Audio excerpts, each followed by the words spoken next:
Assalamualaikum warahmatullahi wabarakatuh. Semangat pagi. Jadi walaupun siang, malam, saudara dengerin tetap semangat pagi ya. Nah, hari ini kita sudah masuk ke pertemuan kedua. Sama seperti sebelumnya, saya kembali akan menjelaskan secara singkat dan mudah-mudahan dimengerti oleh Ananda semua, anak-anak semua, saudara-saudara semua tentang konseling perorangan. Ya, masih dengan materi yang sebenarnya minggu kemarin sudah saya singgung di video sebelumnya tentang teknik-teknik dan tahap-tahap pelaksanaan konseling perorangan. Tapi akan lebih saya jelaskan di materi ini gitu ya. Yang pertama adalah tahap-tahap pelaksanaan konseling perorangan. Nah, tahap-tahap konseling perorangan ini sebenarnya ada 5 dan seperti yang sudah saya sebutkan minggu kemarin, itu adalah yang pertama pengantaran yang atau kita sebut introduction, ada penjajakan, investigation, kemudian penafsiran, kita sebut interpretation, kemudian inventation atau pembinaan, kemudian penilaian atau inspection gitu ya. Nah, kalau kita lihat dari gambar ini gitu ya, ini ada tahap-tahap konseling perorangan itu 5 itu. Nah, kalau dilihat kan di sana nomor 3 dan nomor 4 itu terlihat sangat panjang gitu ya. Makanya di tahap-tahap konseling perorangan nanti itu pengantaran itu sedikit, kemudian Anda akan mulai masuk ke penjajakan, kemudian Anda masuk ke penafsiran, pembinaan dan penilaian. Jadi yang paling panjang itu nanti sebenarnya penjajakan, penafsiran gitu ya. Oke, kita akan masuk satu-satu dari tahap-tahap konseling perorangan atau konseling individu gitu ya. Yang pertama itu tahap pengantaran atau introduction, yaitu mengantarkan klien memasuki kegiatan konseling. Nah, kan nama judulnya pengantaran. Nah, jadi pengantaran ini adalah bagaimana seorang konselor mengantarkan si kliennya untuk masuk ke dalam hubungan konseling. Nah, kenapa gitu ya perlu pengantaran ini? Karena kadang-kadang klien mengikuti konseling itu tidak dengan sukarela sesuai dengan azas, cuman mungkin dia dipaksa, diutus, nah gitu. Jadi untuk membuat dia mau masuk ke dalam hubungan konseling, maka diperlukan tahap pengantaran. Nah, apa isi tahap pengantaran? Yang pertama adalah penerimaan. Ada isinya tuh proses penerimaan dan KTPS. Proses penerimaan, bagaimana kita bisa menerima klien kita apa adanya dan berprinsip bahwa klien tidak pernah salah gitu ya. Jadi dia datang bagaimanapun ke Anda harus bisa menerima dia gitu ya. Misalnya kliennya datang gitu ya, belum mandi 2 hari gitu ya. Kenapa 2 hari belum mandi? Karena dia stres gitu ya, kehilangan pekerjaan gitu. Kemudian nggak keluar kamar gitu ya. Kemudian disuruh konseling sama Anda. Nah, dengan prinsip KTPS tadi itu salah satu contoh bahwa Anda tidak boleh ngusir dia. Kamu pulang dulu sana, mandi dulu gitu ya. Nah, itu nggak boleh. Jadi proses yang pertama adalah proses penerimaan dan Anda memegang prinsip bahwa klien tidak pernah salah. Yang kedua, konseling maksudnya. Jadi kalau saya masih ngomong klien, maaf ya, sebenarnya itu konseling gitu ya. Kemudian yang kedua, pengertian tujuan dan asas konselingnya. Jadi dalam tahap ini Anda harus menjelaskan pengertian konseling itu apa, tujuannya apa, dan azasnya apa. Yang ketiga, isinya tentu penstrukturan. Apa isi penstrukturan, Bu? Nanti kita pelajarin sendiri sebenarnya di satu sesi, gimana Anda menyambut klien, misalnya mulai dari kita tidak menjelaskan pengertian konseling seperti saya menjelaskan ke Anda. Misalnya kalau saya kan jelasin konseling adalah salah satu layanan BK antara konselor dan klien untuk membahas suatu masalah klien. Nah, gitu kan gitu ya, pengertian di dalam definisi di dalam buku dan sebagainya. Kemudian tujuan konseling adalah 1, 2, 3 azas konseling gitu ya. Nah, itu kan tidak mungkin kita sebutkan seperti itu pada klien. Karena itu akan terlihat sangat kaku. Jadi akan kita rubah sedikit bahasanya, nanti akan kita bahas pada proses penstrukturan. Nah, kemudian ada di sana tatapan mata, senyuman gitu ya, ada salaman gitu ya. Jadi pas tahap 1 ini memang benar-benar Anda bagaimana menerima si klien tadi gitu. Jadi mulai dari menatap dia, senyum gitu ya, kemudian salaman gitu kalau dia mau dan Anda juga mungkin bersedia untuk bersalaman. Kemudian yang selanjutnya yang keempat gitu ya, mengenai panggilan gitu ya. Kemudian kita ciptain kondisi yang nyaman Kemudian ya, jadi semuanya itu benar-benar kita setting bagaimana si klien kita nyaman selama konseling dengan kita gitu ya, termasuk setting ruangan nanti semuanya gitu ya. Itu di tahap 1 atau tadi namanya tahap pengantaran gitu ya. Jadi mulai dari Anda bukain pintu klien sampai Anda suruh klien duduk sampai Anda lakukan penstrukturan. Itu namanya tahap 1 atau tahap pengantaran. Nah, kemudian kita masuk tahap yang kedua gitu ya. Tahap yang kedua itu adalah tahap penjajakan atau tahap investigasi. Nah, kalau kita dengar kata investigasi kan kita sering dengar itu di kepolisian ya. Misalnya ada penjahat diinvestigasi gitu ya, atau saksi matanya diinvestigasi. Nah, sama dengan ini, kita menginvestigasi berarti kita mencari tahu sedalam-dalamnya apa yang terjadi dengan si konseli kita. Nah, ini proses membuka, mengungkap, dan menggali permasalahan klien. Jadi kita itu, kalau bahasa netizen itu, kita kepo banget gitu ya sama masalah si klien, sehingga kita gali-gali gitu, emang kenapa, kalau bahasa awam nih ya, kenapa sih, ada apa dengan dia, bagaimana, kapan gitu kan. Itu kan sebenarnya bahasa klien, tapi dengan konseling kita juga bisa seperti itu dengan bahasa konseling tentunya. Misalnya dengan pertanyaan-pertanyaan terbuka, kita memberikan misalnya pertanyaan yang membuat dia menjelaskan lebih jauh. Nah, itu namanya penjajakan gitu ya. Sasaran penjajakan ini adalah hal-hal yang bukan konseli dalam hal-hal lain yang perlu dipahami tentang diri klien dalam lingkup Masidu, Likuladu, Pancadaya. Apa ini Likuladu, Masidu, dan Pancadaya? Kita menggali semuanya, menggali pancadayanya. Pancadaya itu ada 5 ya, nama panca ya, 5. Sedaya, daya gitu ya. Nah, kemudian Masidu 5 kondisi individu, Likuladu 5 kondisi lingkungan individu kalau saya nggak salah. Jadi itu semua kita gali. Jadi misal ketika dia datang bawa masalah apa, kita akan tanya dengan pertanyaan terbuka, misalnya siapa di sana, kenapa, kenapa nggak boleh sebenarnya ditanyakannya. Nah, kemudian kita tanya juga dengan siapa, kapan, apa yang terjadi gitu ya. Kemudian kita beri juga misalnya jadi kita tidak masih memberikan pertanyaan, bisa nanti dengan teknik-teknik lain yang sangat banyak gitu ya yang kita gunakan untuk penjajakan ini gitu ya, gitu. Jadi entah itu kita balikin gitu ya. Nah, mungkin juga ada konfrontasi nanti di sana. Jadi sangat banyak teknik-teknik yang bisa digunakan di tahap penjajak sehingga dia menceritakan lebih banyak. Intinya di tahap penjajakan ini kita sangat ingin si konseling menceritakan banyak hal kepada kita gitu ya.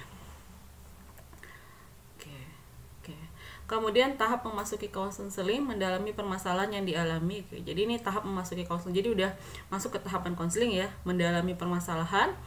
Kemudian nah ini saya bilang tadi ya, kita menggunakan pertanyaan terbuka, pertanyaan yang runtut gitu ya.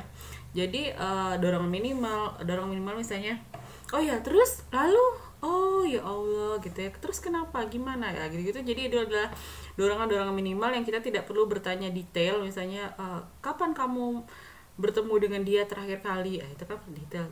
Terus gitu, bisa gitu aja gitu ya. Jadi dorongan minimal itu juga nanti kita latihkan, pertanyaan terbuka, runtut gitu ya. Jadi semua ada teknik umum yang bisa kita gunakan. Kemudian setelah dia cerita yang panjang tadi, mungkin dia cerita sampai 30 menit sama Anda atau lebih gitu ya, dia udah cerita sama Anda apa yang terjadi, apa yang dia alami, dia rasakan, bagaimana pikirannya, bagaimana dia tidak bisa makan, dia cerita semua sama Anda, dan menurut Anda itu sudah sampai kepada akar-akarnya. Jadi ingat bahwa menebang pohon, kalau memang Anda mau nebang dia sampai ini kan Anda harus sampai akar-akarnya Anda gali ya. Nah, seperti juga masalah klien, jangan sampai yang Anda potong itu baru nanti-nantinya. Kenapa kamu bertengkar sama temanmu? Karena dia ngambil makanan saya. Anda nggak gali lagi, kenapa dia sambil ngambil makanan, kenapa begini, kenapa begini. Jadi terkadang masalah yang terlihat simple, ada dasar-dasar lain yang perlu kita selidiki gitu ya. Jadi itulah guna tahap penjajakan tadi. Nah, setelah itu dapat semuanya ceritanya gitu ya. Nah, kita menginterpretasi itu kita kalau bahasa Indonesianya menginterpretasi, ya kita menerjemahkan atau kita menafsirkan apa sih yang terjadi sama klien kita gitu ya. Jadi tahap ketiga tahap penafsiran atau interpretasi. Jadi kita menginterpretasikan apa sih bukan hanya bahasa verbalnya ya, seperti saya ngomong ini verbal, tapi juga bahasa non verbal. Misalnya ketika dia cerita dia nangis, ketika dia cerita dia cengir-cengir gitu ya, mungkin ketika dia cerita dia sambil menunduk terus nggak mau nengok Anda, ketika cerita misalnya dia emosi sekali, semua bahasa nonverbal, body language dia gimana, mungkin tangannya gemetaran, kakinya goyang-goyang terus. Nah itu adalah semua hal yang harus Anda baca dan Anda interpretasikan. Oh berarti klien saya, konseli saya terlihat sangat takut gitu ya, selama menceritakan tentang ayahnya kakinya selalu gemetaran, tangannya tidak bisa diam gitu ya. Atau ketika dia menceritakan tentang pasangannya itu dia menangis gitu ya. Nah itu berarti kan bahasa-bahasa nonverbal yang bisa Anda baca dan Anda terjemahkan. Jadi mulai sekarang Anda harus melatih diri Anda bisa membaca bahasa-bahasa nonverbal gitu ya. Kemudian yang keempat ada namanya tahap pembinaan. Nah setelah tadi tahap pengantaran dia udah masuk ke dalam hubungan konseling, dia udah mau konseling, sehingga tahap kedua tahap penjajakan gampang, dia mau menceritakan segala hal yang Anda tanyakan, dia menceritakan semua hal yang Anda ingin bahas. Kemudian yang ketiga Anda pun sudah menafsirkan apa yang terjadi dan apa yang harus dilakukan, maka Anda masuk tahap yang keempat, yaitu Anda membina. Nah, di tahap pembinaan ini atau intervensi ini, konselor mengacu pada pengentasan masalah dan pengembangan diri klien. Teknik konseling yang dipakai adalah di samping teknik umum, dilengkapi dengan teknik khusus. Nah, di sini saya bilang, minggu kemarin kalau nggak salah saya udah sentuh bahwa apa beda teknik umum teknik khusus gitu ya. Kalau teknik khusus digunakan hanya di tahap 4. Nah, seperti inilah ya. Nah, misalnya sudah cerita nih panjang tadi si klien bahwa ternyata dia takut untuk melakukan sesuatu. Dan takutnya itu berlebihan, takutnya termasuk dalam kategori tidak wajar. Oh berarti Anda berikan teknik desensitisasi misal gitu ya. Atau si klien Anda ini tidak bisa ngomong sama pasangannya bagaimana apa yang dia mau, maka Anda lakukan teknik ini juga. Di keempat ini Anda menggunakan teknik kursi kosong misalnya. Bagaimana Anda melatih klien Anda untuk bisa bicara dengan pasangannya atau apapun masalahnya. Jadi Anda baca teknik khususnya, Anda cari yang sesuai, maka Anda gunakan di tahap keempat. Kalau ternyata semua tidak perlu teknik khusus, ini cukup teknik umum saja, maka gunakan teknik umum gitu ya. Nah sehingga selesai konseling kita gitu ya, kita masuk tahap yang ke-5 atau tahap penilaian evaluasi gitu ya. Nah juga sudah saya singgung kemarin, ada 3: segera, jangka panjang, jangka pendek. Kemudian hal-hal yang perlu dalam penilaian segera itu sebenarnya kita sering dulu namanya ada UCA gitu ya. UCA itu understanding, convert, dan action. Jadi kita cuma nanya apa yang kamu pahami dari kegiatan konseling kita hari ini, kemudian gimana sih perasaan kamu sekarang, dan apa yang akan kamu lakukan. Jadi action apa yang akan kamu lakukan setelah Anda pulang dari kegiatan konseling kita gitu ya. Nah sekarang jadi ada akurs ya, ada acuan, kompetensi, usaha, rasa, dan kesungguhan. Nah, gitu. Jadi boleh Anda tanya seperti itu. Nanti apa nih yang sudah Anda dapatkan dari kegiatan kita hari ini? Sebenarnya nggak jauh beda ya. Kalau buat saya sih intinya Anda lakukan penilaian itu sudah bagus gitu ya. Apa perasaannya, apakah dia sungguh-sungguh akan melakukannya, berapa ya persen keyakinannya untuk bisa gitu ya. Ya itu apa usahanya setelah ini, itu juga mirip-mirip lah sebenarnya ya. Nah kemudian setelah kita bahas tentang pendekatan tentang tahapan tadi, jadi ada 5 dan Anda harus paham, harus ingat itu. Jadi nggak boleh Anda salah tahapan. Nanti dari tahap pengantaran tiba-tiba Anda masuk ke tahap pembinaan langsung. Ini banyak nih ya konselor-konselor kayak gitu, maksudnya dia hanya melakukan penjajakan sedikit, nggak ditafsirkan pun langsung dia, oh ya kamu berarti harus pakai teknik ini, saya akan melakukan teknik ini sama kamu gitu. Itu nggak boleh. Jadi tahap penjajakan emang harus dilakukan dengan baik, tidak boleh kilat gitu ya, harusnya benar-benar bagus gitu ya, sehingga benar-benar tergali masalah yang terjadi. Kemudian ada pendekatan konseling gitu gitu ya. Kalau Anda lihat di buku, ini gambar yang di buku sebenarnya saya ambil, itu konselor sebagai kaca. Nah itu ada gambar konselor, kemudian ada kaca, kemudian ada klien gitu ya, ada konseling. Nah maksudnya apa gitu ya, gini, kalau kita kaca tuh nggak pernah teriak sama kita, ih itu jilbab kamu kusut loh, itu tuh kan gitu ya, tuh nggak lurus, itu ada bekas lipatan jahit, lipatan gosokan gitu ya kan. Kaca ngomong seperti itu, tapi kita yang menilai gitu ya, maksudnya ngerti kan ya. Jadi kita lihat ke kaca, kan kita tahu, oh iya ini jilbabnya kok nggak lurus, apa ya, ada lipatannya ya, aduh jelek banget ya gitu ya, aduh, atau ya ampun saya ada jerawat sekarang gitu ya, atau aduh ini kenapa gitu ya, jadi ini kenapa makeup saya ini alis kok nggak lurus gitu ya kan. Kaca memperlihatkan itu ke Anda, tapi tidak ngasih tahu Anda kan gitu ya. Kaca nggak mungkin ngomong, kecuali kaca ajaib di zaman negeri dongeng Disney itu ya, dia bisa bilang kaca gitu ya, siapa wanita tercantik gitu ya. Nah ini kan enggak ya, jadi kita hanya sebagai kaca, kita kasih tahu dia bahwa dia salah, atau misalnya atau dia keliru, atau dia harus melakukan ini itu, tapi bukan kita yang menggurui. Jadi dari kita, dia paham, dia nangkap sendiri gitu ya, apa yang terjadi sama klien itu tersebut gitu ya.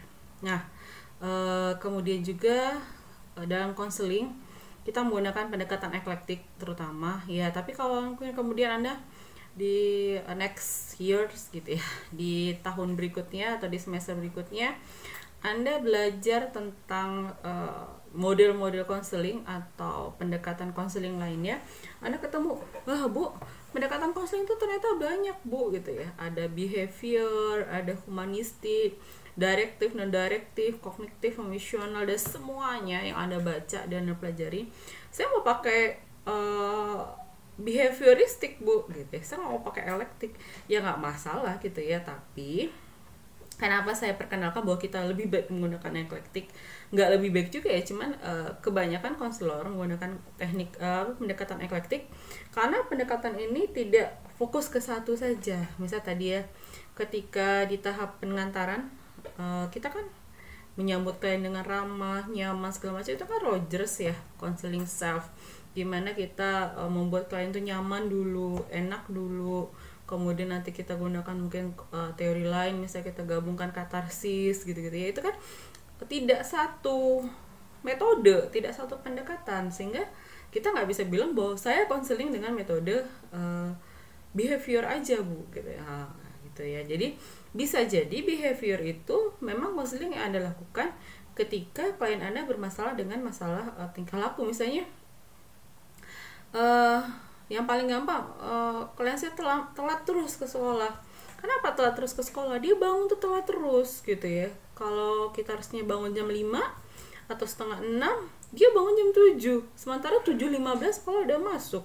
Nah, kan itu perilaku ya. Nah, itu yang harus Anda ubah. Berarti Anda harus melakukan terapi perilaku atau perubahan tingkah laku melalui behavioristik gitu ya. Tapi mungkin tadi ketika Anda nerima dia, Anda suruh duduk, Anda tanyain, Anda mungkin pakai Gestalt gitu ya. Mungkin Anda pakai teori-teori Erikson, kan kita nggak tahu gitu. Jadi makanya kita sering sebut bahwa sebenarnya konseling itu sering menggunakan pendekatan yang eklektik gitu. Tapi kembali kepada Anda nanti menerjemahkan, saya pakai konseling ini, tapi Anda bisa menjelaskan ke saya nanti gitu ya. Nah, kita masuk ke teknik. Nah, teknik-teknik konseling ini ada 2 gitu ya, secara garis besar gitu ya. Saya sudah sebutkan juga. Ada teknik umum, teknik khusus. Kalau di sini saya tulis 26 dan 15, tapi bisa lebih ya. Jadi mungkin bisa jadi yang saya kumpulkan itu lebih sedikit dari yang Anda miliki. Jadi Anda boleh beli buku-buku tentang teknik konseling, Anda baca gitu ya. Dan nanti kalau ada ragu, Anda boleh boleh diskusi sama kita semua gitu ya. Dan saya juga mungkin ada yang tidak paham, kita akan sama-sama pelajari gitu ya. Jadi nggak masalah ya kalau berbeda Bu. Saya ketemunya teknik umum itu ada 51 gitu ya. Teknik khusus itu ada 52 gitu kan. Banyak Bu gitu ya. Boleh gitu ya, kita diskusikan nanti. Jadi teknik umum itu adalah teknik yang dipakai dalam membentuk dan menyelenggarakan konseling. Jadi Kalau saya bilang itu teknik umum ini bisa Anda lakukan dari awal konseling sampai akhir konseling. Ya sampai Anda ngantar dia pulang kan Anda tetap baik, ramah, nyaman, buat dia nyaman ya gitu ya. Berarti Anda menggunakan teknik itu dari awal sampai akhir. Teknik khusus, teknik ini kan pada membina kemampuan tertentu pada konseli gitu ya. Itu tadi yang saya bilang, misalnya dia menggunakan dia perlu teknik pemberian contoh gitu ya, ada dia perlu teknik contoh pribadi. Nah itu tergantung pada jenis masalah. Nah ini contoh-contoh teknik umum gitu ya. Oke, ada penerimaan terhadap klien, sikap dan jarak duduk. Jadi jarak duduk saya duduk kayak gitu sebenarnya nggak boleh kalau dalam konseling gitu ya. Kemudian jarak duduk kita juga diukur, kalau yang idealnya ada gitu ya. Kontak mata nih, kalau saya bikin video ini kan matanya kemana-mana ya, karena laptop saya sebelah kanan, kemudian saya kamera lensanya sebelah kiri gitu ya, harusnya saya kan ngadap ke sini ya gitu ya, tapi kan gitu ya. Itu sebenarnya nggak boleh kalau dalam konseling. Mata Anda harus ke mata kamu kasih mata sekalian ya, pas foto si klien gitu ya. Jadi Anda lihat dari, kalau pas foto gimana sampai sini ya gitu, jadi Anda pandangin situ. Nggak boleh juga mata Anda jelalatan sampai bawah. Ini sepatunya merek apa nih, nih roknya kayaknya mahal nih, beli di mana ya, gitu ya, nggak boleh ya. Ini jeansnya mereknya ini nih, ini mahal nih harganya gitu ya. Atau sebaliknya gitu ya, masa dia pakai sandal jepit sih, jelek lagi gitu ya, nggak boleh gitu ya. Jadi kontak mata gitu ya. Kemudian ada 3M. Apa sih 3M gitu ya, bukan 3M nya membuang sampah gitu ya, enggak gitu ya. Ada kontak psikologis, penstrukturan, ajakan berbicara, dorongan minimal gitu ya. Oke, saya nggak bacain semuanya. Intinya semua teknik umum ini nanti secara singkat akan kita bahas di pertemuan-pertemuan selanjutnya. Nah kalau teknik khusus ya ada action di sana ya. Teknik khusus lebih banyak menuntut kegiatan yang bersifat tindakan, action, dan daripada bicara. Jadi memang kebanyakan semacam terapi gitu ya. Jadi misalnya ketika dia tidak bisa bicara sama bapaknya misalnya gitu ya, kita melatih dia gimana cara bicara. Jadi ini kan dibilang nih, konselor berperan sebagai pelatih. Oke, teknik khusus banyak ya. Tuh saya juga nggak baca lagi, Anda cek sendiri gitu ya. Oke, itu adalah teknik-teknik konseling dan tahap-tahap konseling. Pertanyaan kuisnya adalah